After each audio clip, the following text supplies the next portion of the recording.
গোপন সংবাদের ভিত্তিতে জানা যায়, সুন্দরবনের কুখ্যাত ডাকাত ছোট সুমন বাহিনীর এক সদস্য সুন্দরবনের ফেলুরখণ্ড বৈধমারী এলাকায় অবস্থান করছে। প্রাপ্ত তথ্যের ভিত্তিতে গত 22 মার্চ 2026 তারিখ রবিবার বিকাল 3টায় কোস্টগার্ড বেস মংলা ও স্টেশন হারবারিয়া কর্তৃক বাগেরহাটের মংলা থানাধীন বৈধমারী বাজার সংলগ্ন এলাকায় একটি বিশেষ অভিযান পরিচালনা করা হয়। অভিযান চলাকালীন উক্ত এলাকা হতে সুন্দরবনের কুখ্যাত ডাকাত ছোট সুমন বাহিনীর এক সদস্য ইয়াসিন শেখকে আটক করা হয়।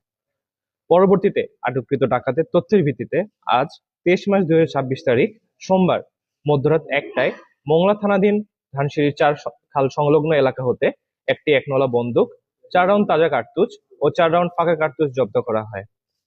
আটককৃত ডাকাত ইয়াসিন শেখ বাগেরহাট জেলার মংলা থানার বাসিন্দা। সে দীর্ঘদিন যাবৎ ছোট সুমন বাহিনীর সঙ্গে ডাকাতি এবং ডাকাত দলকে অস্ত্র, গোলাবারুদ ও রসদ সরবরাহের মাধ্যমে সহযোগিতা করে আসছিল।